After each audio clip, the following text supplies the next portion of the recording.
When the residents of a remote village close to the Arctic noticed a strange iceberg floating in the water, they were curious and intrigued. But when they noticed something unexpected sitting on its surface, they turned pale from shock. Every spring, in the small fishing village of Fairyland, massive icebergs drift down from the Arctic. The sight of these floating giants has always been a source of wonder and pride for the residents. It's hard to look away when these huge blocks of ice start floating next to the village. So, when one of the biggest icebergs of the season began its descent from the Arctic and moved along the shore, residents and tourists alike stopped their daily activities to admire it. The ice was stark white, and for a while, everyone looked at it through their fingers, blinking at the blinding light it emitted under the polar sun. But then somebody shouted in shock. Everybody turned towards Mary, the village florist. She was an avid bird watcher in her free time and never left the house without her binoculars, which is why she was able to spot the strange shapes on the iceberg before anyone else. "There's something on top of it," she yelled. The residents couldn't understand why she was so agitated. It wasn't uncommon for seagulls or puffins to hitch a ride on the ice blocks, nor for small objects like fishing gear to get stuck on top. But when Mary urged other people to look through her binoculars, many more residents gasped in shock, their faces turning pale. Mayor Adrian Kavanagh was a lifelong resident of Fairyland. He was at the forefront of the community's efforts to capitalize on iceberg tourism. A tall, affable man in his early 50s, Adrian was known for his dedication to the village and his ability to rally the community in times of need. When he noticed that his fellow residents were getting upset, he immediately raced to the shore to find out what was happening. When his turn came to use the binoculars, he too couldn't help but let out a strangled scream. The thing on top of the iceberg was not a bird, nor a forgotten fishing rod. It was actually a family of polar bears. As word spread about the iceberg with the polar bears, Adrian quickly took charge. He immediately understood the underlying urgency. He stood at the edge of the crowd and assessed the situation with a keen eye. The villagers looked to him for guidance. They trusted his leadership. Under Adrian's direction, they began to discuss possible ways to help. As plans began to form, the residents of Fairyland demonstrated the solidarity that had always defined their village. Mayor Adrian Kavanagh, with his natural leadership skills, quickly organized a closer inspection of the iceberg. The villagers gathered binoculars. A few of the more daring fishermen prepared their small boats for the cautious journey. A fisherman named Tom was the first to volunteer. His boat, a sturdy vessel named Seafarer was well equipped for navigating the icy waters. Alongside him were a young wildlife biologist called Storm and a couple of younger fishermen eager to help. The group set off slowly. The vessel cut through the frigid water toward the towering iceberg. As they neared the iceberg, they raised their binoculars to get a better look. The iceberg loomed over them, its jagged peaks glistening in the early morning sun. The water around it was eerily calm. The only sounds were the lapping of waves against the hull and the distant call of seabirds. Storm was the first to spot the polar bears clearly. "There they are," she whispered, pointing towards a ledge halfway up the iceberg. The female polar bear was unmistakable. Her massive form stood protectively over two small cubs. They huddled close to their mother and looked around with wide, curious eyes. It was clear that they instinctively understood their predicament. If the mother bear was on her own, she might well have been able to swim to safety. But with the cubs, that avenue of escape was not available to her. Tom steadied the boat, and everyone took turns observing the bears through their binoculars. The sight was heart-wrenching. The polar bears appeared stranded. The villagers knew the bears were in grave danger if the iceberg continued to drift and melt. Back on shore, the crowd anxiously awaited news. When the boat returned, Tom and Storm quickly shared their observations. "It's definitely a female polar bear with two cubs," Storm confirmed. "They seem stranded on the iceberg. We need to find a way to help them." The villagers were deeply concerned. Polar bears were a rare sight in their waters, and the presence of the cubs made the situation even more urgent. Leaving the bears to their fate was not an option. They needed to act fast. Mayor Kavanaugh convened a meeting to discuss the next steps. Boats were prepared, essential supplies were gathered, and the goal was clear: rescue the polar bears before the iceberg melted further. The community's resolve was strong, and their collective spirit shone brightly. As the villagers prepared for the rescue operation, it became increasingly clear that the situation was dire. Storm's initial assessment was correct. The iceberg was melting rapidly. With each passing hour, chunks of ice broke away and drifted into the sea. The polar bear's perch was becoming smaller and more unstable by the minute. Storm stepped forward again. Polar bears are powerful and can be unpredictable, especially when they feel threatened, she explained. We need a plan that keeps us at a safe distance while guiding them to safety. Tom proposed an idea. We could use our boats to create a barrier and guide the iceberg closer to shore. Once it's in shallower waters, we could find a way to coax the bears onto land. Mayor Kavanaugh nodded thoughtfully. The idea was risky, but it was their best option. The local fishermen, who had spent their lives navigating these waters, were the first to step up. Tom volunteered his boat and expertise. We know these waters better than anyone, he said. We'll make sure the bears get to safety. Storm took charge of coordinating the rescue plan. She outlined the strategy and emphasized the importance of keeping both the bears and the rescuers safe. We need to work together seamlessly, she said. Our goal is to guide the bears to a secure location without causing them any distress. Volunteers from all over the village offered their assistance. Some brought nets and ropes, while others provided food and medical supplies. The local hardware store donated materials to build temporary enclosures for the bears. Everyone came together with a single objective: to save the stranded polar bears. The rescue plan involved using the fishermen's boats to create a floating barrier around the iceberg. This would help guide the bears toward the shore without them feeling trapped or threatened. Storm explained that they would need to be patient and gentle, allowing the bears to move at their own pace. Once the bears are close enough, we'll use the nets and ropes to create a path to the temporary enclosure, she said. We have tranquilizers ready in case the mother bear becomes agitated, but we'll use them only as a last resort. The fishermen set off to position their boats. Others prepared the nets and ropes on shore. It was a meticulously coordinated effort. Each person played a vital role in the operation. The boats maneuvered into place and created a semicircle around the iceberg. Slowly, gently, they started nudging the iceberg toward the shore. The polar bears sensed the movement and grew restless, but the villagers maintained a calm and steady approach. On shore, Storm and the volunteers prepared the enclosure and the path.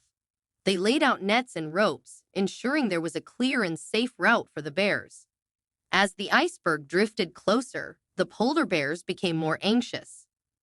The mother bear paced back and forth, her eyes fixed on the approaching land. The cubs clung to her side. The villagers watched with bated breath, ready to act at a moment's notice. When the iceberg was within reach, the fishermen signaled to the shore team. Storm and the volunteers moved into position. The mother bear hesitated. She sensed the humans nearby. Slowly, the mother bear stepped onto the makeshift bridge of ropes and nets, her cubs following closely. Step by step, the bears made their way across. Finally, the mother bear and her cubs reached the enclosure. A collective sigh of relief swept through the crowd. The bears were safe. The villagers had successfully completed the first phase of the rescue. The villagers' collaborative efforts had paid off. They had come together and used their skills, resources, and unwavering determination to save the polar bears. Now, with the polar bears safely in the temporary enclosure, the next step was to transport them to a suitable habitat. The villagers had arranged for a larger boat from a nearby town to assist in the journey. The plan was to navigate the polar bears to a wildlife reserve where they would be safe and cared for. However, As they began preparations, unforeseen challenges quickly arose. The weather, which had played along up to now, took a sudden turn. Dark clouds gathered on the horizon, and the sea became increasingly rough. The villagers were accustomed to the capricious nature of the ocean. They knew they had to act quickly before conditions worsened. Tom and the other fishermen led the effort on the water and coordinated with the larger boat's crew. The choppy seas made it difficult to maneuver, and communication between the boats became challenging. Waves crashed against the hulls, causing the smaller boats to rock precariously. Just as they began to secure the enclosure to the larger boat, one of the nets gave way. The mother bear sensed the instability. She grew agitated and started to pace within the enclosure. Storm quickly signaled to the crew, "We need to calm her down before she tries to escape." Storm grabbed a tranquilizer gun. She was prepared to use it if necessary, but she knew it was crucial to remain calm to prevent further distress to the bears. To complicate matters, one of the engines on the larger boat began to sputter. The crew worked frantically to diagnose and fix the problem. Without full power, navigating the turbulent waters would be nearly impossible. The clock was ticking, and the storm was drawing closer. Tom and the other fishermen used their smaller boats to steady the enclosure and prevent it from drifting away while the larger boat's crew dealt with the engine issue. The villagers on shore watched anxiously, their sense of unity and teamwork stronger than ever. After what felt like an eternity, the engine roared back to life, and the net was secured. The villagers knew they couldn't afford to lose focus. The seas were still rough, and the storm was imminent. They had to move quickly, carefully, to ensure the bears' safety. The larger boat was now fully operational again. It began the delicate task of transporting the enclosure. Tom and the other fishermen flanked the boat. They used their smaller vessels to provide additional stability. Storm kept a close eye on the bears, ready to administer a tranquilizer if needed. As the convoy made its way through the rough waters, they communicated constantly. The boats adjusted their positions and speeds to navigate the challenging conditions. The teamwork was nothing short of remarkable. By the time they reached the reserve, the storm had begun to abate. The bears were carefully transferred to their new habitat, where they would receive the care and protection they needed. The rescue operation had faced significant challenges, but the community's spirit and determination had prevailed. They had overcome the obstacles together and knew that they had achieved something extraordinary. News of the extraordinary rescue operation quickly spread. It captured the attention of media outlets both locally and internationally. Journalists and camera crews descended upon the small village, all eager to document the heroic efforts of the community. The story of how a tight-knit group of villagers had come together to save the stranded polar bears was both heartwarming and inspiring. Mayor Adrian Kavanaugh, Tom, Storm, and other key figures were interviewed. Their stories highlighted the teamwork and determination that had made the rescue possible.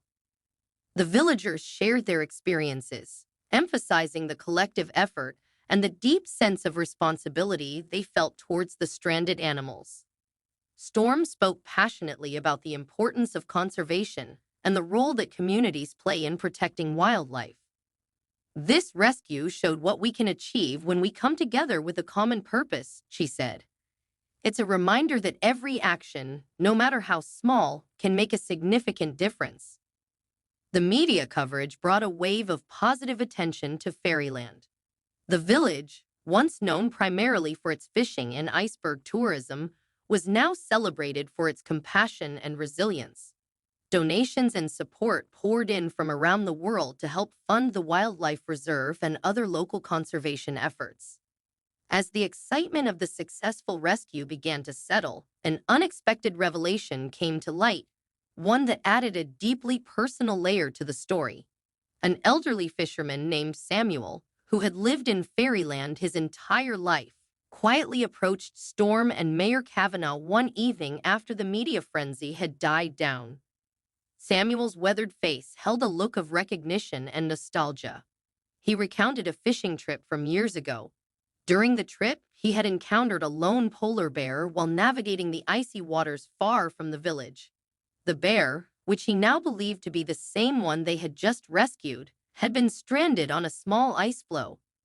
Samuel had shared a brief, poignant moment with the animal, offering it some of his catch before it drifted away. Tears filled Samuel's eyes as he spoke. "I never forgot her," he said, his voice trembling with emotion.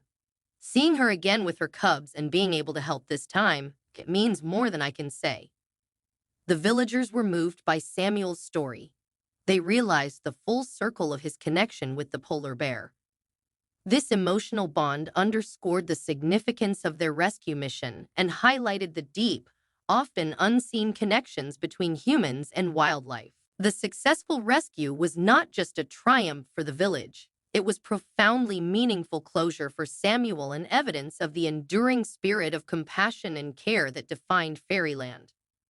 The polar bears, now safely relocated to a wildlife reserve, adapted well to their new environment. Storm kept the villagers updated on their progress. She shared pictures and reports that showed the mother bear and her cubs thriving. This ongoing connection with the bears further cemented the bond between the village and the animals they had saved. The media attention brought by the rescue continued to shine a positive light on fairyland. The village's story of bravery and compassion was featured in numerous news articles, documentaries, and even a short segment on a popular nature program. Tourists flocked to the village not just for the icebergs, but to learn about the community's inspiring story. The influx of visitors boosted the local economy and provided new opportunities for businesses and residents alike. Donations poured in, allowing the community to fund various environmental initiatives. They created better facilities for wildlife observation and rescue. Storm spearheaded these efforts. She worked hand in hand with the villagers to ensure that fairyland remained a sanctuary for both humans and animals. In the evenings, as the sun set over the tranquil waters, the villagers often gathered at the shore. The iceberg that had once brought a sense of foreboding had ultimately led to a heartwarming tale of unity and resilience.